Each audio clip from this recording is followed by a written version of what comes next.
Hi there, it's Vera, as you know me, from Stress Free Tech, and today's video tutorial is about how to add a new administrative user to your WordPress website. Now, you might ask, why would I need a new user? You'd need a new user if you want to add somebody who's going to work on your site and you don't know them and you want them to be able to do some work on your website for you. You would need a new user if, for example, your user login and password were compromised and you need to create a new secure user. So that would be another time you would add a new user. So it's important to understand that there's different roles that have different capabilities in the back end of WordPress. So the users will have a different role.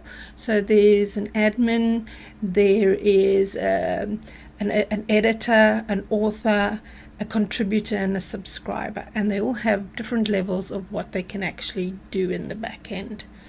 So I'm going to show you if you already have an administrative account and you want to change it to something more secure. So the way we do that is we log into the back end of our website. So I've logged into the back end of my website here, and you just go down along the dashboard to users and you select all users.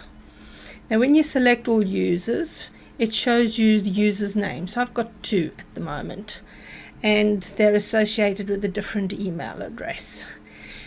So the problem is, if you have an account already, you can't go in and change your account. So you can't change the actual username if you already have an admin account. So that's why you need to create a new one. So all you have to do is select add new, and it brings this up. So you can put in a username.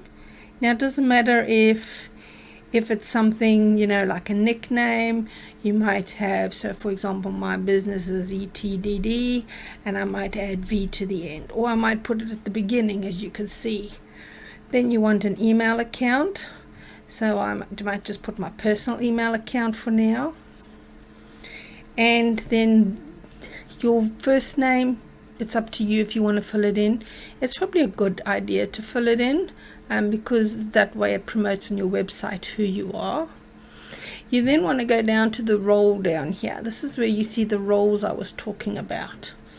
Now these other ones, editor and WordPress auto terms, and that's if you have the plugin WordPress auto terms, where you want to do a privacy page and a terms and conditions page. So that's where that comes from. Shop manager if you've got WooCommerce installed, and then you've got customer, subscriber, contributor, author, editor, administrator. So select administrator, and it will say show password.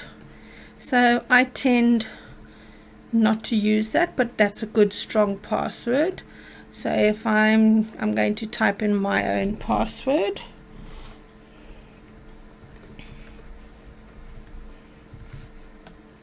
and it will tell you if it's strong or not, and it will send me an email.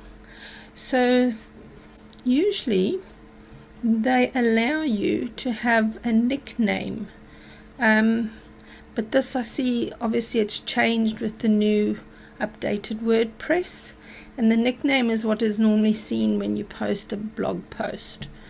So yes, all you need to do is, once you fill this all in, add new user, and it will send that person a user email. So here you can see the new user email, the email and me as a new user. If you have just the admin as your email, as your username, I strongly suggest you do this. Then what you need to do is you need to log out as admin and then sign in as your new user, and then delete the admin role. So what I'm going to do is I'm just going to show you how that works. I'm going to create here an admin user, and I'll use another personal email address of mine.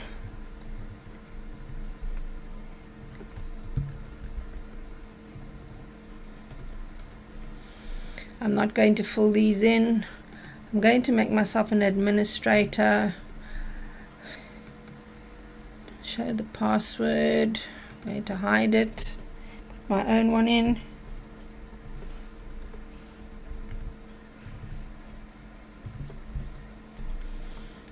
Make sure you've got administrator, make sure it's ticked, and select add new.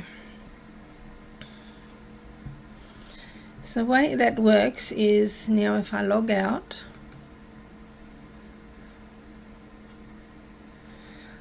and I log in as the admin person, so say I logged out as the admin person and I want to log in as myself, I actually have a password manager, so that's why this works so well for me. And then I go to users, and if I see the admin here, I can delete it. So that's what I would do. I would delete it. Here where you see this, it will quite often say, what do you want to do with the post and the things created by admin, and it will allocate it to the new user who you just created. You just say yes, allocate it to that new user, and then confirm deletion. So I hope that you found that useful, that gives you some insight on how important it is to have strong passwords, to have a good username. Make sure when you use a username that it's not website related, that it's not too personal related, it's something that only you know. And the password needs to be a good strong one as well. So make sure that you follow those best practices, because that way you improve your website security. All right, take care, be kind to one another, and I'll see you in the next tutorial. Bye.